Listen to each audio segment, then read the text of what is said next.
بسم اللہ الرحمن الرحیم۔ السلام علیکم۔ اس ویڈیو میں ہم تفسیر ابن کثیر ضیاء القرآن کو آگے کنٹینیو کریں گے۔ اس سے پہلے اگر آپ نے سبسکرائب نہیں کیا تو سبسکرائب کر لیں اور بیل آئیکن پریس کر دیں۔ تو شروع کرتے ہیں سورہ نساء آیت نمبر 116 سے 122 116 to 122۔ ان اللہ لا یغفر ان یشرک بہ ویغفر ما دون ذلک لمن یشاء ومن یشرک باللہ فقد ضل ضلالا بعیدا ان یدعون من دونہ الا اناسا وان یدعون الا شیطانا مریدا لعنہ اللہ وقال لا اتخذن من عبادک نصیبا مفروضا ولا اذلنہم ولا امنینہم ولا آمرنہم فلا یبتکن آذان الانعام ولا آمرنہم فلا یغیرن خلق اللہ ومن یتخذ الشیطان ولیا من دون اللہ فقد خاسر خسرانا مبینا یعدہم ویمنیہم وما یعدہم الشیطان الا غرورا اولئک مأواہم جہنم ولا یجدون عنہا محیصا والذین آمنوا وعملوا الصالحات سندخلہم جنات تجری من تحتہا الانہار خالدین فیہا ابدا وعد اللہ حقا ومن اصدق من اللہ قیلا۔ ترجمہ: بے شک اللہ تعالیٰ نہیں بخشتا اس جرم عظیم کو کہ شریک ٹھہرایا جائے اس کے ساتھ، اور بخش دیتا ہے اس کے ماسوا جتنے جرائم ہوں جس کے لیے چاہتا ہے، اور جو شریک ٹھہرائے کسی کو اللہ کے ساتھ تو وہ گمراہ ہوا اور گمراہی میں دور نکل گیا۔ نہیں عبادت کرتے یہ مشرک اللہ کے سوا مگر دیویوں کی، اور نہیں عبادت کرتے مگر شیطان سرکش کی۔ لعنت کی ہے اس پر اللہ نے، اور اس نے کہا تھا کہ میں ضرور لوں گا تیرے بندوں سے اپنا حصہ مقرر، اور میں ضرور انہیں گمراہ کروں گا، اور میں ضرور انہیں جھوٹی امیدوں میں رکھوں گا، اور میں ضرور حکم دوں گا انہیں، پس وہ ضرور چیریں گے جانوروں کے کان، اور میں انہیں حکم دوں گا تو وہ ضرور بدل ڈالیں گے اللہ کی مخلوق کو۔ جو شخص بنا لے شیطان کو اپنا دوست اللہ کو چھوڑ کر تو نقصان اٹھایا اس نے کھلا نقصان۔ شیطان جھوٹے وعدے کرتا ہے ان سے اور غلط امیدیں دلاتا ہے انہیں، اور نہیں وعدہ کرتا ان سے شیطان مگر فریب کا۔ یہی لوگ ہیں جن کا ٹھکانہ دوزخ ہے، اور نہ پائیں گے اس سے بچ نکلنے کی جگہ۔ اور جو لوگ ایمان لائے اور نیک عمل کیے داخل کریں گے ہم انہیں ان باغوں میں رواں ہیں جن کے نیچے ندیاں ہمیشہ ہمیشہ اس میں رہیں گے۔ یہ اللہ کا سچا وعدہ ہے، اور کون زیادہ سچا ہے اللہ تعالیٰ سے بات کرنے میں۔ تفسیر: ان اللہ لا یغفر۔ اس آیت کریمہ کی تفسیر پہلے گزر چکی ہے۔ اس صورت کی ابتدا میں ہم نے اس کے متعلق حدیث کو بھی بیان کر دیا ہے۔ حضرت علی فرماتے ہیں قرآن پاک میں میرے لیے اس سے زیادہ کوئی محبوب آیت نہیں۔ من یشرک باللہ، اور جو اللہ تعالیٰ کے ساتھ کسی کو شریک ٹھہراتا ہے وہ راہ حق کو چھوڑ کر گمراہی کے راستے کو اختیار کر لیتا ہے اور صراط مستقیم سے دور ہو جاتا ہے، اپنے آپ کو ہلاکت میں ڈال کر دنیا آخرت میں خائب و خاسر ہو جاتا ہے، اور دنیاوی آخروی سعادت سے محروم ہو جاتا ہے۔ ان یدعون من دونہ، حضرت ابی کعب اس آیت کی تفسیر میں فرماتے ہیں کہ مشرکین ہر بت کے ساتھ ایک دیوی کی پوجا بھی کرتے تھے۔ حضرت عائشہ فرماتی ہیں کہ اناسن سے مراد بت ہیں۔ حضرت ضحاک فرماتے ہیں کہ مشرکین فرشتوں کو اللہ تعالیٰ کی بیٹیاں قرار دیتے تھے، اور وہ کہتے تھے کہ ہم ان کی پوجا صرف اس لیے کرتے ہیں تاکہ ان کے ذریعے ہمیں اللہ کا قرب حاصل ہو جائے۔ انہوں نے ان کو اپنا رب بنا لیا تھا، اور عورتوں کے مشابہ ان کی مورتیاں بنا لی تھیں، اور یہ کہتے کہ یہ اس خدا کی بیٹیوں کے مشابہ ہیں جس کی ہم پوجا کرتے ہیں۔ اور یہ تفسیر اللہ کے اس ارشاد افرأیتم اللات والعزیٰ سورہ نجم کے مثل ہے، اور یہی مفہوم ان دو آیتوں میں پایا جاتا ہے۔ وَجَعَلُوا الْمَلَائِكَةَ الَّذِينَ هُمْ عِبَادُ الرَّحْمَنِ إِنَاثًا سورہ زخرف۔ ترجمہ: اور انہوں نے ٹھہرایا فرشتوں کو جو رحمان کے بندے ہیں عورتیں۔ وَجَعَلُوا بَيْنَهُ وَبَيْنَ الْجِنَّةِ نَصِيبًا سورہ صافات۔ ترجمہ: اور ٹھہرا دیا ہے انہوں نے اللہ تعالیٰ اور جنوں کے درمیان رشتہ۔ حضرت عبداللہ بن عباس سے مروی ہے کہ اناسا سے مراد مردے ہیں، اور حضرت حسن بصری فرماتے ہیں اس سے مراد ہر ذی روح چیز ہے، خواہ لکڑی ہو یا پتھر، لیکن یہ قول غریب اور عجیب ہے۔ وَإِن يَدْعُونَ إِلَّا شَيْطَانًا مَرِيدًا، شیطان نے ہی انہیں یہ حکم دیا تھا کہ وہ فرشتوں کو اللہ کی بیٹیاں قرار دیں، اور اسی نے ان کے سامنے اسے مزین کر کے پیش کیا۔ اس لیے حقیقت میں وہ اسی شیطان کی پوجا کرتے ہیں، جیسا کہ ارشاد باری تعالیٰ ہے عالم آہد علیکم یا بنی آدم اللہ تعبدوا الشیطان سورہ یاسین۔ ترجمہ: کیا میں نے تمہیں یہ تاکیدی حکم نہیں دیا تھا اے اولاد آدم کہ شیطان کی پوجا نہ کرنا؟ اسی لیے قیامت کے دن فرشتے ان مشرکین کے متعلق کہیں گے جو دنیا میں ان کی عبادت کیا کرتے تھے۔ اے اللہ تو ہر قسم کے شرک سے پاک ہے، تو ہمارا مالک ہے، ہمارا ان کے ساتھ کیا واسطہ۔ بلکہ یہ تو جنوں کی عبادت کیا کرتے تھے، ان میں سے اکثر ان پر ایمان رکھتے تھے۔ لعنہ اللہ، اللہ تعالیٰ نے اسے دھتکار دیا اور اپنی رحمت سے دور کر کے اپنے جوار قد سے نکال دیا۔ لَتَّخِذَنَّ مِنْ عِبَادِكَ نَصِيبًا مَفْرُوضًا سے مراد معین اور معلوم مقدار ہے۔ حضرت قتادہ فرماتے ہیں کہ 1000 میں سے 999 جہنم میں جائیں گے اور 1 جنت میں۔ وَلَا أُضِلَّنَّهُمْ، میں انہیں حق سے دور کر دوں گا، میں ان کے لیے ترک توبہ کو مزین کروں گا اور ان میں مختلف قسم کی آرزوئیں اور خواہشیں پیدا کروں گا اور انہیں ٹال مٹول کرنے کا حکم دوں گا، اور اس طرح میں ان کو گمراہ کر دوں گا۔ وَلَآمُرَنَّهُمْ، حضرت قتادہ اور سعدی فرماتے ہیں اس سے مراد کانوں کو چیر کر علامت بنانا ہے، بحیرہ، صاحبہ اور وسیلہ نامی جانوروں کے اوپر خاص علامت لگانا۔ فلا یغیرن خلق اللہ، حضرت ابن عباس فرماتے ہیں کہ اس سے مراد جانوروں کو خصی کرنا ہے۔ حدیث پاک میں اس کی ممانعت بھی وارد ہوئی ہے، شاید اس صورت میں حکم ہے کہ جانور کی نسل ختم ہونے کا خدشہ ہو۔ حضرت حسن بصری صحیح مسلم میں چہرے پر اس قسم کے نشان بنانے کی ممانعت آئی ہے، اور ایک روایت میں یہ الفاظ ہیں کہ جو ایسا کرے اس پر اللہ کی لعنت ہو۔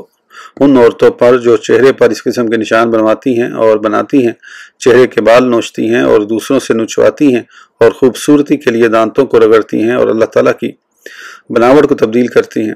پھر آپ نے فرمایا کیا میں ان پر لعنت نہ کروں جن پر رسول اللہ صلی اللہ علیہ وسلم نے لعنت فرمائی؟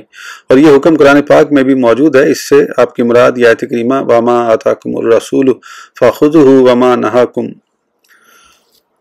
آگے مٹا ہوا ہے فَانْتَهُوا سورہ حشر۔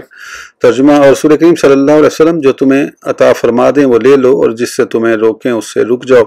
اور بعض مفسرین نے فرمایا کہ اس سے مراد اللہ کے دین کو بدلنا ہے، جیسا کہ اس آیت کریمہ میں ہے۔ سورہ روم آیت نمبر 30۔ ترجمہ، نیز مجھے حکم دیا گیا ہے کہ اپنا رخ سیدھا کر لیں، اس دین کی طرف پوری یکسوئی سے مضبوطی سے پکڑ لو، اللہ کے دین کو جس کے مطابق اس نے لوگوں کو پیدا فرمایا ہے۔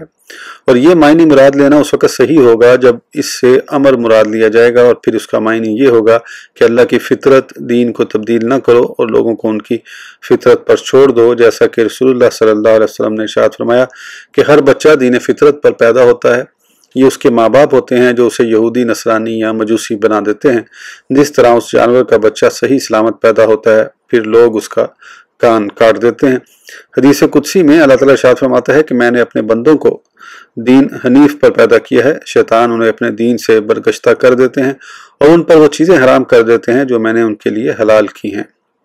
وَمَن يَتَّخِذِ الشَّيْطَانَ وَلِيًّا مِّن دُونِ اللَّهِ، جو اللہ تعالیٰ کا چھوڑ کر شیطان کو ساتھی بنا لیتا ہے، وہ دنیا و آخرت میں ایسا خسارہ اور نقصان اٹھاتا ہے جس کی تلافی ممکن نہیں۔ پھر ارشاد فرمایا کہ شیطان ان سے جھوٹے وعدہ کرتا ہے اور غلط امیدیں دلاتا ہے اور دھوکہ اور فریب کرتا ہے۔ اس آیت کریمہ میں اصل حقیقت کی خبر دی جا رہی ہے کہ شیطان اپنے پیروکاروں کو سبز باغ دکھاتے ہوئے کہتا ہے کہ تم دنیا و آخرت میں کامیاب ہو، حالانکہ یہ سب جھوٹا اور اختراع ہے۔ اس لیے اللہ تعالیٰ نے ارشاد فرمایا کہ شیطان کا وعدہ دھوکے اور فریب پر مبنی ہے، جیسا کہ ایک دوسری آیت کریمہ میں ہے کہ شیطان قیامت کے دن اپنے پیروکاروں کو کہے گا وَقَالَ الشَّيْطَانُ لَمَّا قُضِيَ الْأَمْرُ إِنَّ اللَّهَ وَعَدَكُمْ وَعْدَ الْحَقِّ، سورہ ابراہیم۔ ترجمہ، اور شیطان کہے گا جب سب کی قسمت کا فیصلہ ہو چکے گا کہ بے شک اللہ تعالیٰ نے جو وعدہ تم سے کیا تھا وہ سچا تھا، اور میں نے بھی تم سے وعدہ کیا تھا، پس میں نے تم سے وعدہ خلافی کی، اور نہیں تھا میرا تم پر کچھ زور مگر یہ کہ میں نے تمہیں کفر کی دعوت دی اور تم نے فوراً قبول کر لی۔ تو تم مجھے ملامت نہ کرو بلکہ اپنے آپ کو ملامت کرو، نہ میں آج تمہاری فریاد رسی کر سکتا ہوں اور نہ تم میری فریاد رسی کر سکتے ہو، اور میں انکار کرتا ہوں اس امر سے کہ تم نے مجھے شریک بنایا اس سے پہلے، بے شک ظالموں کے لیے دردناک عذاب ہے۔ اولئک مأواہم جہنم، شیطان کے وعدوں کا اعتبار کرنے والوں کا ٹھکانہ جہنم ہی ہوگا اور اس سے چھٹکارا حاصل نہیں کر سکیں گے۔ اس کے بعد اللہ تعالیٰ نے کچھ متقی اور سعادت مند لوگوں اور ان کے لیے تیار کردہ نعمتوں کا ذکر فرمایا ہے۔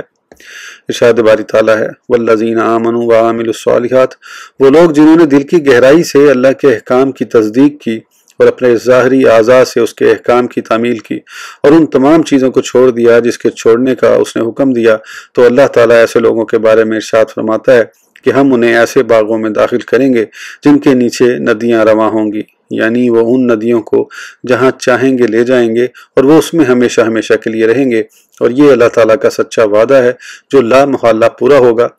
اسی لیے اس وعدے کو مصدر حقاً کے ساتھ موقع کیا گیا، اور پھر ارشاد فرمایا کہ اللہ تعالیٰ سے زیادہ کون وعدہ کو سچا کرنے والا ہے، اس کے سوا کوئی معبود نہیں اور نہ اس کے سوا کوئی پروردگار ہے۔ رسول اللہ صلی اللہ علیہ وسلم اپنے خطبہ میں ارشاد فرمایا کرتے تھے کہ سب سے سچی کلام اللہ کی کتاب ہے، اور سب سے بہترین ہدایت محمد صلی اللہ علیہ وسلم کی ہدایت ہے، اور سب سے برا کام دین میں نئی بات کو گھڑنا ہے، اور ایسی نئی بات بدعت ہے، اور ہر بدعت گمراہی ہے، اور ہر گمراہی جہنم میں لے جانے والی ہے۔ سورہ نساء آیت نمبر 123 سے 126، 123 to 126۔ لیسا بِأَمَانِيِّكُمْ وَلَا أَمَانِيِّ أَهْلِ الْكِتَابِ مَن يَعْمَلْ سُوءًا يُجْزَ بِهِ وَلَا يَجِدْ لَهُ مِن دُونِ اللَّهِ وَلِيًّا وَلَا نَصِيرًا وَمَن يَعْمَلْ مِنَ الصَّالِحَاتِ مِن ذَكَرٍ أَوْ أُنثَىٰ وَهُوَ مُؤْمِنٌ فَأُولَٰئِكَ يَدْخُلُونَ الْجَنَّةَ وَلَا يُظْلَمُونَ نَقِيرًا وَمَنْ أَحْسَنُ دِينًا مِّمَّنْ أَسْلَمَ وَجْهَهُ لِلَّهِ وَهُوَ مُحْسِنٌ وَاتَّبَعَ مِلَّةَ إِبْرَاهِيمَ حَنِيفًا وَاتَّخَذَ اللَّهُ إِبْرَاهِيمَ خَلِيلًا وَلِلَّهِ مَا فِي السَّمَاوَاتِ وَمَا فِي الْأَرْضِ وَكَانَ اللَّهُ بِكُلِّ شَيْءٍ مُحِيطًا۔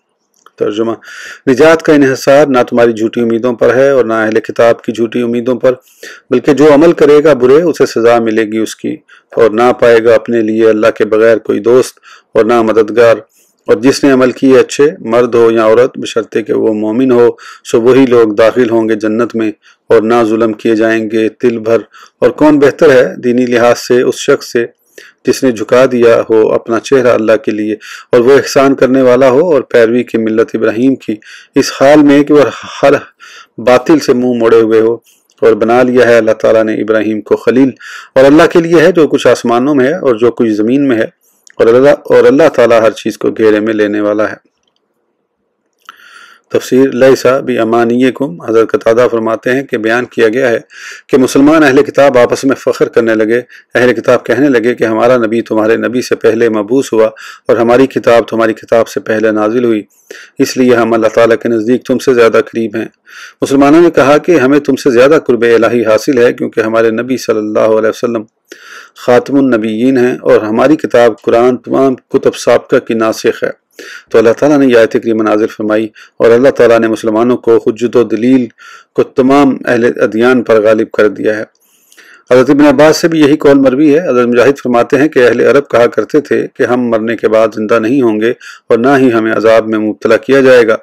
یہود و نصارہ کہا کرتے تھے کہ جنت میں وہی داخل ہوں گے، اور اگر ہمیں جہنم میں جانا بھی پڑا تو یہ چند روز کے لیے ہوگا۔ تو اللہ تعالیٰ نے اس آیت کریمہ میں واضح کر دیا کہ دین صرف آرزویں اور اس طرح کے بلند بانگ دعوے کرنے کا نام نہیں، بلکہ دین تو ایمان کی اس کیفیت کو کہتے ہیں جو دلوں میں راسخ ہو جائے اور ظاہری اعمال اس کی تصدیق کریں۔ جو شخص کسی چیز کا دعویٰ کرتا ہے، صرف دعویٰ کرنے سے اسے وہ چیز حاصل نہیں ہو جاتی، اور نہ ہی کسی شخص کے یہ کہنے پر کہ وہ حق پر ہے اس کا حق پر ہونا ثابت ہو جاتا ہے۔ اسی وجہ سے اللہ تعالیٰ نے اس آیت کریمہ میں واضح کر دیا کہ صرف آرزو اور خواہش کرنے سے ہی عذاب سے نجات حاصل نہیں ہو سکتی، بلکہ یہاں تو اللہ تعالیٰ کی اطاعت اور اس کے رسول کی اتباع پر در و مدار ہے۔ اس لیے اللہ تعالیٰ نے اس کے بعد ارشاد فرمایا کہ جو کوئی برا عمل کرے گا اس کو اس کی سزا ملے گی۔ یہ بھی روایت کی جاتی ہے کہ جب یہ آیت نازل ہوئی تو صحابہ کرام پر یہ آیت بڑی گراں گزری۔ حضرت ابوبکر نے عرض کی، یا رسول اللہ صلی اللہ علیہ وسلم، جب آخرت میں ہر برے عمل کی سزا دی جائے گی تو پھر فلاح اور نجات کیسے ممکن ہوگی؟ آپ نے فرمایا، اے ابوبکر، اللہ تجھے معاف کرے، کیا تم پر غم و حزن اور مصائب نہیں آتے؟ انہوں نے عرض کی، کیوں نہیں؟ آپ نے فرمایا، بس یہی مومن کی جزا ہے۔ حضرت عبداللہ بن عمر سے مروی ہے کہ آپ نے اپنے خادم کو فرمایا کہ جس جگہ حضرت عبداللہ بن زبیر کو سولی پر لٹکایا گیا ہے اس جگہ سے نہ جانا۔ خادم بھول گیا اور آپ کو اسی راستے سے لے گیا۔ جب آپ کی نظر حضرت عبداللہ بن زبیر پر پڑی تو آپ نے 3 دفعہ فرمایا، اللہ تمہیں معاف فرمائے، قسم باخدا مجھے معلوم ہے کہ آپ صوم و صلات کے پابند اور صلہ رحمی کرنے والے تھے، اور مجھے اللہ کی بارگاہ سے امید ہے کہ اللہ تعالیٰ نے تمہاری ادنا لغزشوں کا ازالہ دنیا میں ہی کر دیا ہے اور اس کے بعد تمہیں عذاب نہیں دے گا۔ اور پھر فرمایا کہ میں نے ابوبکر صدیق سے سنا ہے کہ رسول اللہ صلی اللہ علیہ وسلم نے فرمایا کہ مومن دنیا میں جو برا عمل کرتا ہے اس کی اسے دنیا میں ہی سزا مل جاتی ہے۔ ایک دوسری روایت میں ہے کہ انہوں نے حضرت ابن زبیر کو سولی پر لٹکے ہوئے دیکھا تو فرمایا، تم پر اللہ کی رحمت ہو۔ میں نے یہ حدیث تمہارے والد سے سنی ہے۔ حضرت عبداللہ بن عمر حضرت ابوبکر صدیق سے روایت کرتے ہیں کہ میں حضور صلی اللہ علیہ وسلم کی خدمت میں حاضر تھا جب یہ آیت کریمہ نازل ہوئی، تو حضور صلی اللہ علیہ وسلم نے فرمایا، اے ابوبکر، کیا میں تمہیں وہ آیت نہ سناؤں جو ابھی نازل ہوئی؟ میں نے عرض کی، یا رسول اللہ صلی اللہ علیہ وسلم کیوں نہیں، ضرور سنائیے۔ جب آپ نے یہ آیت کریمہ تلاوت فرمائی تو مجھے یوں لگا جیسے میری کمر ہی ٹوٹ گئی ہو۔ یہ دیکھ کر رسول اللہ صلی اللہ علیہ وسلم نے پوچھا، ابو بکر تمہیں کیا ہو گیا؟ میں نے عرض کی، یا رسول اللہ صلی اللہ علیہ وسلم، میرے ماں باپ آپ پر قربان ہو جائیں، ہم میں سے کون ہے جس سے خطا اور غلطی سرزد نہیں ہوتی؟ اگر ہمیں ہماری خطا کے اوپر سزا دی جائے گی تو ہم میں سے کون بچے گا؟ تو رسول اللہ صلی اللہ علیہ وسلم نے ارشاد فرمایا، اے ابو بکر، تمہیں اور تمہارے مومن ساتھیوں کو دنیا میں ہی بدلہ دے دیا جائے گا، حتیٰ کہ جب اللہ تعالیٰ سے تمہاری ملاقات ہوگی تو تم گناہوں سے پاک صاف ہوگے، اور دوسرے لوگوں کے گناہوں کو جمع کر دیا جائے گا، اور قیامت کے دن انہیں ان پر سزا دی جائے گی۔ اس حدیث کو ترمذی نے یحییٰ بن موسیٰ سے روایت کیا ہے اور اس کے ایک راوی کو ضعیف اور دوسرے کو مجہول قرار دیا ہے۔ اس کے علاوہ ابن جریر ابن مردویہ نے دوسری اسناد سے روایت کیا ہے۔ حضرت عائشہ سے مروی ہے کہ ایک شخص نے اس آیت کریمہ کی تلاوت کی اور کہا کہ اگر ہم میں سے ہر عمل کی باز پرس کی گئی تو ہم ہلاک ہو جائیں گے۔ جب رسول اللہ صلی اللہ علیہ وسلم کو اس بات کا علم ہوا تو آپ نے فرمایا، مومن کو دنیا میں جو مصائب و آرام میں مبتلا کیا جاتا ہے وہی اس کا بدلہ اور جزا ہے۔ ایک دوسری روایت میں ارشاد فرماتے ہیں کہ میں نے عرض کی، یا رسول اللہ صلی اللہ علیہ وسلم، مجھے معلوم ہے کہ قرآن میں سب سے سخت آیت کون سی ہے؟ آپ نے دریافت فرمایا کہ وہ کون سی آیت ہے؟ میں نے یہی آیت کریمہ تلاوت کی تو آپ نے فرمایا کہ بندہ مومن کو جو بھی تکلیف اس دنیا میں پہنچتی ہے وہ اس کے گناہوں کا کفارہ بن جاتا ہے۔ حضرت علی بن زید کی صاحبزادی روایت کرتی ہیں کہ میں نے حضرت عائشہ سے اس آیت کریمہ کے بارے میں پوچھا تو آپ نے فرمایا کہ جب سے میں نے رسول اللہ صلی اللہ علیہ وسلم سے اس آیت کریمہ کے بارے میں پوچھا ہے، مجھ سے اس کے بارے میں تمہارے علاوہ کسی نے نہیں پوچھا۔ رسول اللہ صلی اللہ علیہ وسلم نے ارشاد فرمایا کہ بندہ مومن بخار، مصیبت، کانٹا چبھنے کی تکلیف، حتیٰ کہ اگر وہ اپنی نقدی آستین میں رکھ کر بھول جائے اور پھر تلاش کرنے پر اپنی جیب میں ڈال لے تو اس میں اس کو جو پریشانی اور تکلیف ہوتی ہے تو اللہ تعالیٰ ان تمام چیزوں کو اس کے گناہوں کا کفارہ بنا دیتا ہے۔ حتیٰ کہ مومن کو ہر چیز کا اجر ملتا ہے، حتیٰ کہ موت کے وقت روح قبض کرنے کے وقت اس کو جو تکلیف ہوتی ہے اسے اس کا بھی اجر ملتا ہے۔ ایک اور روایت میں ارشاد فرماتی ہیں کہ جب بندے کے گناہ بہت زیادہ ہو جاتے ہیں اور کوئی ایسی چیز نہ ہو جو اس کے گناہوں کا کفارہ بن سکے تو اللہ تعالیٰ اسے غم و حزن میں مبتلا کر دیتا ہے تاکہ اس کے گناہوں کا کفارہ بن جائے۔ حضرت ابو ہریرہ فرماتے ہیں کہ جب یہ آیت کریمہ نازل ہوئی تو صحابہ کی طبیعت پر یہ حکم گراں محسوس ہوا تو رسول اللہ صلی اللہ علیہ وسلم نے فرمایا کہ صراط مستقیم پر قائم رہو، میانہ روی اختیار کرو، مسلمان کو جو بھی تکلیف پہنچتی ہے وہ اس کے گناہ کا کفارہ بن جاتی ہے، یہاں تک کہ اگر اس کو کانٹا چبھے تو وہ اس کے گناہ کا کفارہ بن جاتا ہے۔ ایک دوسری روایت میں فرماتے ہیں کہ جب یہ آیت کریمہ نازل ہوئی تو ہم بہت غمگین ہوئے اور رونے لگے اور عرض کی، یا رسول اللہ صلی اللہ علیہ وسلم، اس آیت نے تو ہمارے لیے کچھ چھوڑا نہیں۔ آپ نے فرمایا، قسم ہے اس ذات کی جس کے قبضہ قدرت میں میری جان ہے، یہ ٹھیک ہے لیکن تم خوش ہو جاؤ، اعتدال کی راہ اختیار کرو اور صراط مستقیم پر قائم رہو۔ دنیا میں جو بھی مصیبت تم پر نازل ہوگی وہ تمہارے گناہوں کا کفارہ بن جائے گی، خواہ تمہیں کانٹا بھی چھبے۔ زینب بنت کعب بن اجرا حضرت ابو سعید خدری سے روایت کرتی ہیں کہ ایک شخص نے رسول اللہ صلی اللہ علیہ وسلم کی خدمت میں عرض کی، یا رسول اللہ صلی اللہ علیہ وسلم، ہمیں جو بیماریاں لاحق ہوتی ہیں ہمیں ان کے بدلے میں کیا ملتا ہے؟ تو آپ نے فرمایا کہ وہ گناہوں کا کفارہ بن جاتی ہیں۔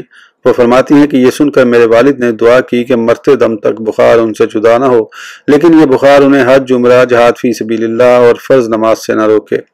اللہ تعالیٰ نے ان کی یہ دعا قبول فرمائی۔ جو انسان بھی آپ کے جسم کو چھوتا اسے بخار کی تبش محسوس ہوتی، حتیٰ کہ آپ کا وصال ہو گیا۔ حضرت ابن عباس سے مروی ہے کہ رسول اللہ صلی اللہ علیہ وسلم سے عرض کی گئی، یا رسول اللہ صلی اللہ علیہ وسلم، اس آیت کریمہ میں اللہ تعالیٰ نے ارشاد فرمایا ہے کہ جو شخص بھی کوئی عمل کرے گا اسے اس کی سزا ملے گی۔ آپ نے فرمایا، ہاں، کہ جو شخص بھی کوئی برا عمل کرے گا اسے اس کی سزا ملے گی۔ آپ نے فرمایا، یہ بات ٹھیک ہے لیکن اس کے مقابلے میں جو ایک نیکی کرے گا اسے 10 نیکیوں کا ثواب ملے گا۔ سو افسوس ہے اس شخص پر جس کی برائیاں اس کی نیکیوں پر غالب آ جائیں۔ حضرت حسن بصری فرماتے ہیں کہ اس سے مراد کافر ہے، جیسا کہ دوسری آیت کریمہ میں ارشاد باری تعالیٰ ہے، وَهَلْ نُجَازِي إِلَّا الْكَفُورَ، سورۃ سبا، ترجمہ، اور بجز احسان فراموش کے ہم کسے ایسی سزا دیتے ہیں۔ حضرت ابن عباس اور سعید بن جبیر سے یہ بھی مروی ہے کہ یہاں سو سے مراد شرک ہے۔